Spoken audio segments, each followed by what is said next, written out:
तो प्रयास करना, जल के पात्र में थोड़ा सा शहद, गंगा जल उसमें डालकर भगवान शंकर को कुंदकेश्वर महादेव के नाम से, कौन से महादेव? कुंदकेश्वर। कहते हैं बहुत बांधाओं में जब व्यक्ति पड़ जाता है, बहुत बांधाओं में जब व्यक्ति चला जाता है, कुछ ना कुछ समस्याओं में जब व्यक्ति फंसा रहता है, पड़ा रहता है, तो कुंदकेश्वर महादेव का स्मरण करना चाहिए। शंकर भगवान के शिवलिंग पर जब बेलपत्र चढ़ता है तो बेलपत्र का जो सीधा भाग होता है वो शिव जी के शिवलिंग पर होना चाहिए, उल्टा भाग ऊपर होना चाहिए। जब नंदीश्वर को बेलपत्र चढ़ाते हो तो नंदी को दो जगह बेलपत्र चढ़ती है, आपको ध्यान में होगा।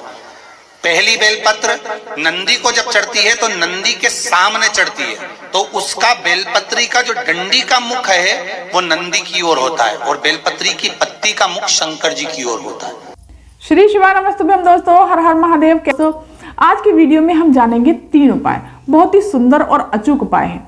अगर व्यक्ति किसी बाधाओं में पड़ गया है, बाधाओं में फंस गया है, वो निकल ही नहीं पा रहा है और महादेव से प्रार्थना कर रहा है लेकिन बाबा उनकी सुन ही नहीं रहे, तो बहुत सुंदर सा उपाय बताया है पूज्य गुरुदेव ने, बहुत अचूक उपाय बताया है शहद का। तो एक उपाय ये है दोस्तों, और एक उपाय है अगर कोई भी कामना है आपकी जो काफी समय से आप प्रयास कर रहे हैं वो पूरी नहीं हो रही है, बाबा आपकी सुन ही नहीं रहे हैं, तो इसके लिए पूज्य गुरुदेव ने नंदीश्वर महादेव का और भोलेनाथ का एक उपाय बताया है जो कि 3 बेलपत्रियों से करना है।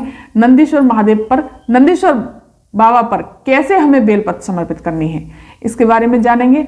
और तीसरा उपाय है कि अगर आप कोई भी कार्य के लिए जा रहे हैं या कोई भी कार्य आपका ऐसा है जो अटक रहा है, काफी समय से प्रयास करें वो आपका कार्य हो ही नहीं रहा, तो मात्र एक गंगा जल का एक सिक्के का उपाय है, बहुत सुंदर सा और अचूक उपाय है। कुंदकेश्वर महादेव का नाम स्मरण करके इन उपायों को करना है। चलिए जानते हैं दोस्तों मैं पूज्य गुरुदेव की कथा सुन करके और समझ करके ये उपाय बता रही हूँ। अगर ये वीडियो, ये जानकारी आपको अच्छी लगे तो मेरे चैनल को सब्सक्राइब कर दीजिएगा, वीडियो को लाइक कर दीजिएगा और कमेंट में श्री शिवानमस्तुभ्यम अवश्य लिखिएगा।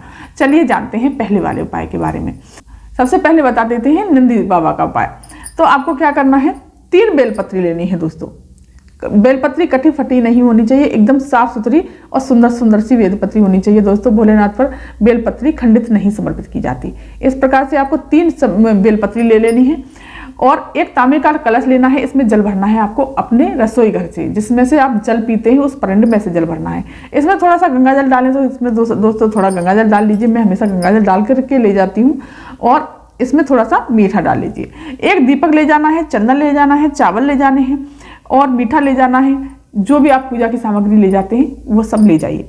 सीधे पहुंच जाना है देवादेव महादेव के शिव मंदिर। शिव मंदिर पहुंच करके उत्तर दिशा की तरफ मुख करके खड़े हो जाना है। इससे महादेव आपकी जल्दी ही मनोकामना को पूरा करते हैं।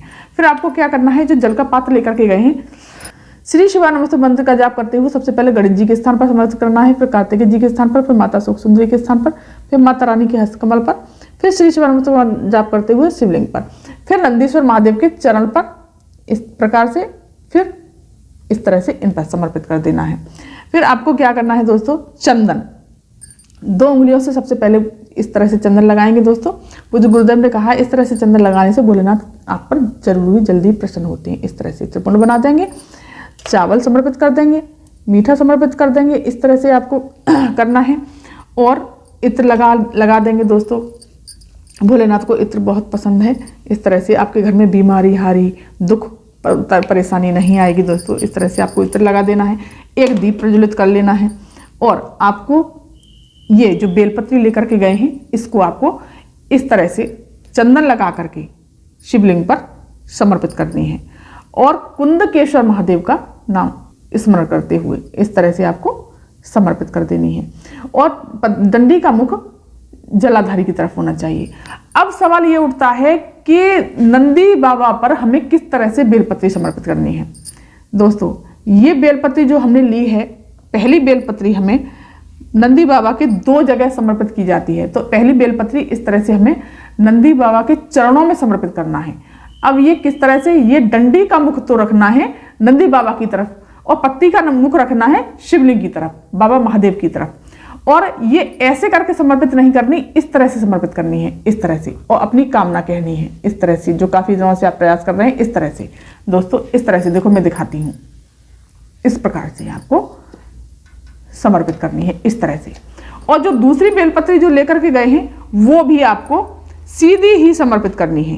अब इसका मुख किधर होना चाहिए डंडी का? ये तो नंदी बाबा की तरफ मुख हो गया बेलपत्री की डंडी का, इसका रखना है शिवलिंग की तरफ। अब देखिए दिखाती हूं मैं, इसका मुख रखना है शिवलिंग की तरफ, यहीं से पकड़ना है और मस्तक पर आपको समर्पित करना है और डंडी का मुख रखना है शिवलिंग की तरफ इस तरह से। और कुंदकेश्वर महादेव का नाम स्मरण करके फिर आपको ये जल समर्पित करना है। श्री शिवाय नमस्तुभ्यं मंत्र का जाप करते हुए इस तरह से आपको सारा जल समर्पित करना है और यहाँ पर भी समर्पित करना है दोस्तों, और यहाँ भी आपको जल समर्पित करना है। इस तरह से सारा का सारा जल समर्पित करने के पश्चात दोस्तों फिर दीप लगा देना है, दीप दिखा देना है, आरती कर देनी है। इस तरह से आरती करने के पश्चात थोड़ी देर वहाँ पर बैठना है। बैठ करके बाबा को प्रणाम करते हुए यहाँ से जल आँखों से नैनों से लगाते हुए और कंठ से लगाते हुए नंदी बाबा को प्रणाम करते हुए अपनी कामना कहते हुए सीधे अपने घर चले आना है। दोस्तों पूज्य गुरुदेव कहते हैं, और अगर किसी भी कार्य के लिए आप जा रहे हैं तो ये उपाय करके जाइए, निश्चित ही आपका कार्य सफल होगा। तो चलिए जानते हैं अब दोस्तों दूसरा उपाय। दूसरा उपाय क्या है दोस्तों कि आपको एक कटोरी लेनी है।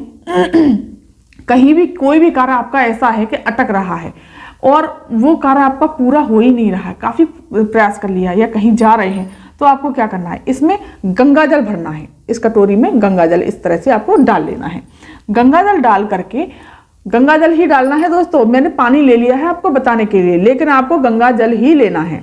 और इस गंगा जल की कटोरी को जहां आप पानी भर करके रखते हैं, बाल्टी भर के रखते हो या परिंदा भर के रखते हो या मटका भर के रखते हो, वहां पर इस गंगा जल की कटोरी को रख देना है। और आपके पास कोई भी सिक्का हो, 1 का सिक्का हो, 2 का सिक्का हो, 10 का सिक्का हो, 5 का सिक्का हो, जो भी सिक्का हो, कुंदकेश्वर महादेव का नाम लेकर के इस गंगा जल में इस तरह से आपको डाल देना है, परिंदे के पास रखना है इस तरह से।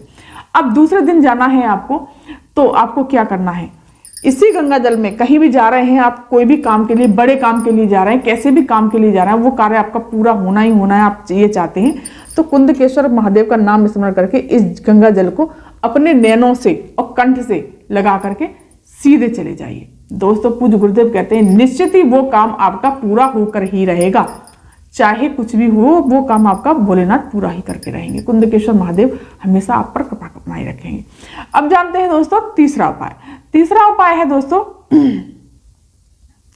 सफलता के लिए। अगर आपको कोई सफलता नहीं मिल रही, बहुत प्रयास कर लिया, कोई ना कोई अड़चन आ जाती है, वो उसमें किसी भी कार्य में आप सफल नहीं हो पा रहे, व्यापार, नौकरी, व्यवसाय, जो भी कैसी भी सफलता हो, तो उसके लिए पूज्य गुरुदेव ने उपाय बताया है।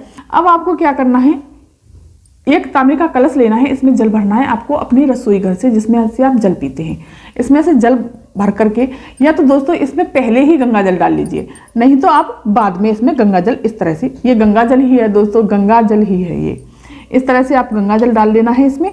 और इसमें डालना है एक चीज और डालनी है, जो आप काफी समय से प्रयास कर रहे हैं, सफलता आपको मिल ही नहीं रही, बहुत सारे उपाय कर लिए लेकिन फिर भी आपको सफलता नहीं मिल रही।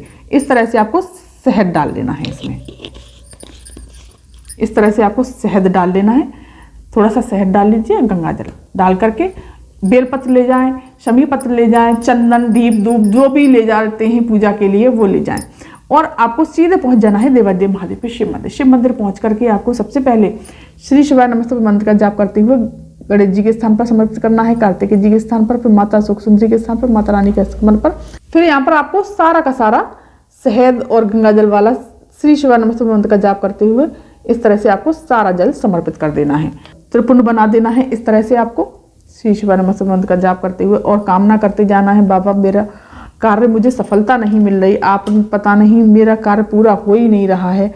इस तरह से आपको प्रार्थना करते हुए इस तरह से आपको हर, और ये एक बेलपत्री ले ली है आपको, या एक चावल का दाना, या एक थोड़ा सा चंदन, इस प्रकार से लगा करके और श्री शिवाय नमस्तुभ्यं मंत्र का जाप करते हुए इस तरह से बेलपत्री समर्पित कर दीजिए। एक शमी पत्र लेकर के गए हैं, शमी पत्र समर्पित कर दीजिए, फूल लेकर के गए हैं, फूल समर्पित कर दीजिए, अबीर, गुलाल, जो भी चीज लेकर के गए हैं पूजा की सामग्री, वो सब समर्पित कर दीजिए। इस तरह से आपको समर्पित कर देनी है। एक कलावा समर्पित कर दीजिए, वस्त्र के रूप में दोस्तों कलावा समर्पित किया जाता है, इस तरह से आपको कलावा समर्पित कर देना है। वहीं पर थोड़ी देर बैठना है और बाबा से प्रार्थना करनी है कि बाबा मुझे बहुत दिन हो गए, बहुत प्रयास कर लिया, मुझे किसी चीज में सफलता प्राप्त होती ही नहीं है, मैं कोई भी चीज़ में हाथ डालता हूँ उसमें हमेशा मुझे निराशा मिलती है। दोस्तों पूज्य गुरुदेव कहते हैं इस उपाय को आप लगातार करते रहिए, देखना एक न एक दिन बाबा आपको सफल जरूर बनाएंगे। तो दोस्तों ये बहुत सुंदर सा और अचूक उपाय है। एक बार करने से ही आपको लगने लगेगा कि हाँ मैं किसी चीज़ में सफल हो रहा हूँ। एक दीप दिखा देना है, आरती कर देनी है, दीप लगा देना है, गोलबाती का दीप लगाना है दोस्तों। यहाँ से जल नैनों से और कंठ से और मस्तक से लगा करके सीधे अपने घर चले आना है प्रणाम करते हुए। तो दोस्तों ये थी जानकारी आज की। अगर ये जानकारी आपको पसंद आई हो तो मेरे चैनल को सब्सक्राइब कर दीजिए, वीडियो को लाइक कर दीजिए और कमेंट में श्री शिवानंद अवश्य लिखिएगा। धन्यवाद।